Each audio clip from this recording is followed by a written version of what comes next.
Hi, Hi, how are you? I'm good. How are you doing? Good. I know this feels totally random because you're like, what am I doing? Why am I joining? No, it's never a dull moment here, and I'm so glad that you reached out. So let me tell you a little bit about what I'm doing. Um, I spend my whole life helping small businesses. That's what I do. I have a show on CNBC called The Profit. And a friend of mine sent me a link to what you guys are doing. And she was super fascinated by what you guys were doing. So we wanted to try to figure out, okay, how can we help? What can we do to maybe create some awareness or do some fun things, right? So can you tell me a little bit about what you guys do and how we can help? Maybe we'll come up with some ideas. Sure. So we're a nonprofit social enterprise that we do culinary training and job placement for refugees, asylees, and survivors of human trafficking. And before COVID, we ran a restaurant, a cafe, a catering business, and we were actually about to open a concession stand at Citi Field for the Mets baseball season. Obviously, with everything going on, that's all changed. But we reopened our restaurant just a few months ago, about 2 months ago, as a takeout cafe. Our students are actually downstairs, not only preparing food for the takeout cafe, but also we produce over 600 meals a week for people facing food insecurity in partnership with Rethink, which is a New York-based organization that's doing that. And this is all part of our students' training. So actually, we have a group of students who's about to graduate in a week, and we're working with them on job placement and career growth, as well as supporting our alumni as they navigate the new normal, with layoffs and things like that. So that's in a Wow. nutshell what we do. And how is business right now? It's it's different. We had a gift box project that we're about to pack out. Actually, I'm in the process of doing just that, where our students, adjusting to new normal. So those sold out really fast. But day to day, it's slow. How do you raise money is it a nonprofit where people make donations or do you rely on the revenue from the restaurant? So historically, the revenue from the restaurant and the other business side pieces would fund more than 50% of our operating budget. Because of COVID, that part has been shrunk down to a very small percentage. And the big thing right now is philanthropic support, which is how we've been able to stay afloat.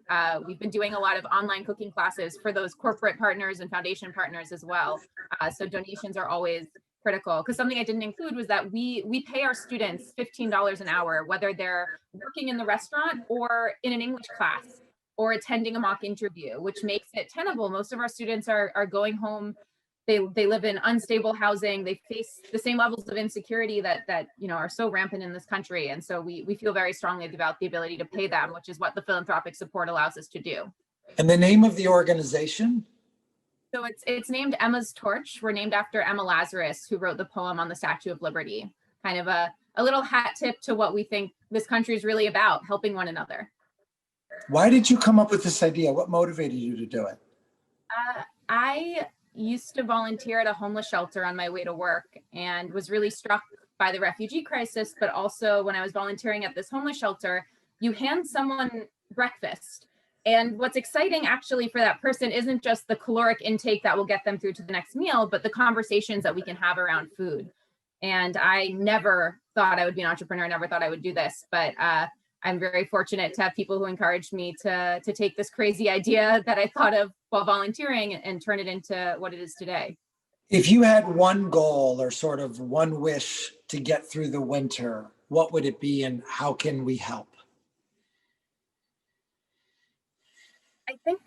Our wish is just to be able to keep doing this work. So it's helping us raise awareness, urging people to, contact us. We can do a remote cooking class with you. We can send you some things that our students are making. And just, the philanthropic support is what allows us to keep doing this, producing those meals for people facing food insecurity and showing our students that what they have to offer is not only like it's welcome here. It's so valued. We're stronger when we welcome in our students. So that's what do you do for fun, Carrie? Carrie, what do you do for fun?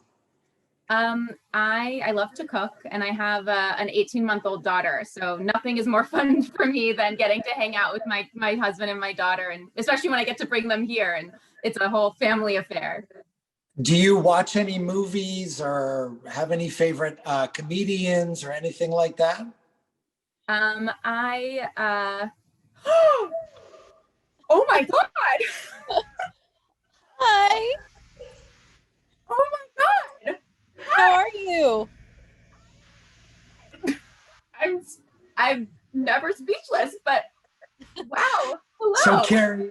Carrie, let me tell you a little bit about why Amy and I are working along with a bunch of other people on helping people that are running small businesses and nonprofits. And so I texted Amy and I was like, do you know of anybody? She's like, oh my God, I have the, tell her, Amy, tell her. Well, I just said I have the most incredible place with, the best food and with the most noble business model. And I knew that Marcus would be just as excited to help out as I am. And my husband, Chris Fisher, who's a chef and a farmer. So we were just really thrilled to get you guys involved. So what we want to do, Carrie, is the program that we've created as a collective group is called Plating Change. And it really is driving revenue through small local restaurants, but with one purpose, and that's taking people that are helping people that are food insecure. And so Amy and I would like to buy 3,000 meals. We're really hungry, Carrie. Super hungry. My quarantine diet is over. Is it? I thought it was just getting started. Okay, I'm just kicking it off. That's fair. Fair. So Carrie, what do you think? I wow. I'm totally speechless. We would love to supply all of the meals that you would like.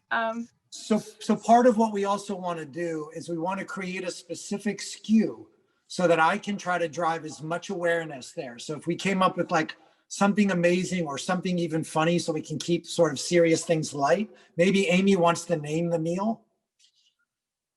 Of course I Yes, want to. please. Oh God. What a bad PG. idea. Or if Doesn't they involve have- mushrooms in it, we can call it Schumer Shrooms. That's a kind of PG, don't you think, Marcus? It is. Do you have mushrooms that we could like work into a bowl? For you, we could do it. I cannot wait to, our team will come up with some ideas. We love this type of thing, and we're all huge fans, and your comedy special got me through my pregnancy. So I just cannot believe that you have heard of our work. Oh, yeah. Well, I'm really happy to hear that. Thanks for saying that. My comedy special also got me through my pregnancy. No, but it's such beautiful work that you guys are doing, and it's really noble, and I really admire you. So I'm really proud to partner with you guys. Carrie, before we jump off, what's most important to know is that it's not the food that we're as focused on as it is the work that you're doing.